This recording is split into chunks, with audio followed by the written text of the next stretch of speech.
Kayong lahat at ito no, so may bago ngayon ng GCash. Pero I think nakaraan pa pala to, sorry. No, promoted. No, it's now time to enjoy and turn on your digital assets into cash, no, using GCash Crypto to sell and cash out straight to your GCash wallet.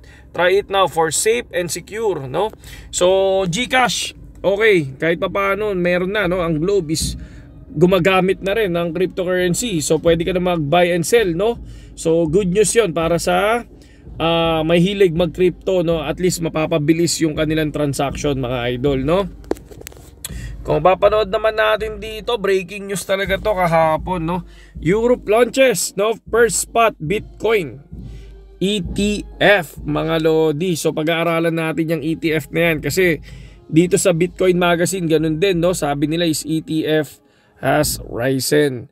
So check natin yan sa susunod. Puro yan, no? Puro ETF, mga idol, yung mga news, no? Pero ang tumawag ng pansin talaga sa akin, mga lodi, no, nagtrending ang Axie Infinity post kahapon, halos nasa 90.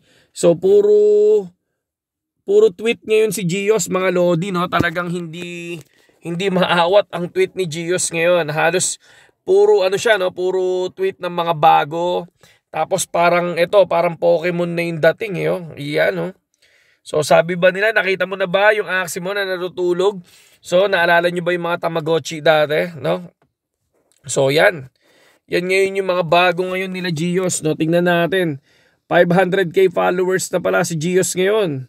So ayan, kung mapapansin natin, ang dami na kasi sa Ronin Wallet, natutupad na yung mga gusto nila before na magkakaroon ng mga iba't ibang NFT na papasok dito, collections, games, no? Sana tuloy-tuloy ang Ronin Network. Kaya nga sabi nila, ang bear market ang isa sa dahilan, no, at isa sa mga time, no, para mag-build, no, para preparation para sa bull market, mga lodi, no. Lahat naman nagsisimula sa bear market, mga lods, no. So ayan, no, puro tweet ngayon. So ayan, kung mapapansin nyo to, running around the new Axie Infinity Project T with my mates. Ano yan, no? Mook Gaming, Axie Champs. Ayan, so 'di ba, napapansin nyo, no? So ayan, si Aurora TH, ito yung nakikita natin. Kung mapapansin nyo, yung tinweet niya is sa 7 days. Sa 30 days, 137 Axie, 1,838, 183 total NFTs, no? Kung titingnan natin yan, pero mababa pa yan sa 7 days kasi sa 7 days talaga yan 100,000 na yan, 1 day lang dati yan, no? Pero dahil bear market kayo, syempre maraming hindi naniniwala sa bear and bull, So ang nangyayari niyan, wala na silang tiwala pagdating ng bear. Yung mga high risk taker, sila yung talagang totally yung mayaman pagdating ng bull, kasi sila yung nagsugal, sila yung nagtake ng risk, mga lods, no?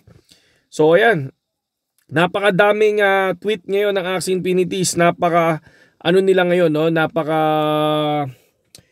active ng community ng Axie. Hindi natin mas ano yan, talagang nakikita natin ngayon, no, sa dami ng mga retweets ng Axie Infinity community.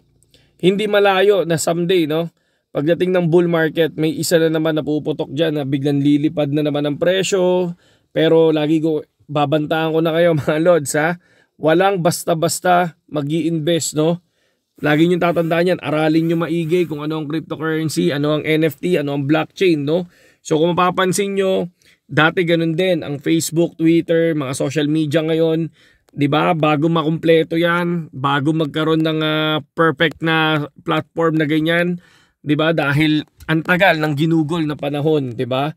So ganoon din ang AI technology, no? Ang artificial intelligence and ang blockchain. So nagsisimula pa lang and halos hindi pa talaga perfect, 'di ba? Sabi nga nila, darating ang time mape-perfect nila 'yan. So alam niyo na, 'di ba? Pero mas maganda kung ngayon pa lang inaaral nyo na yan kung balak nyong pasukin sa susunod, 'di ba? Dapat ngayon pa lang inaaral nyo na yan, mga lods, no. No, dami, 'di ba? Lodi, Ang active talaga ng community ng Axie ngayon, mga lods, no? So yun lang mga idol, no? So pakita ko lang sa inyo ngayon ang price ng BTC. Okay, laglag ngayon ang presyo ng BTC, no? So 29,100. So shooting star na naman ba nangyari? Hindi. So hindi naman, no? So dun siya nag-start. Hindi ko alam anong tawag dito eh. May tawag sa ganyan eh. Yung ganyan na nakalimutan ko ng tawag sa ganyan. So comment nyo anong tawag dyan mga lods, no? May tawag dyan pero hindi ko lang alam kung ano. Ah, ito. Meron din pala oh. May shooting star pala oh.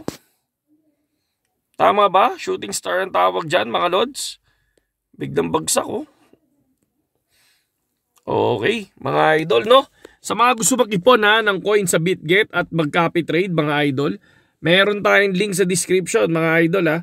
At meron tayong copy trading kung paano mag-copy trading dyan sa link natin. Panoorin nyo muna bago kayo pumasok, okay? No, saludo sa lahat KGX, magandang gabi sa inyong lahat, no? Pag nag 5,000 subscribers tayo, mamimili tayo ng bibigyan natin sa ating lucky subscribers, no? Mamimigay tayo ng 5K pesos. Saludo.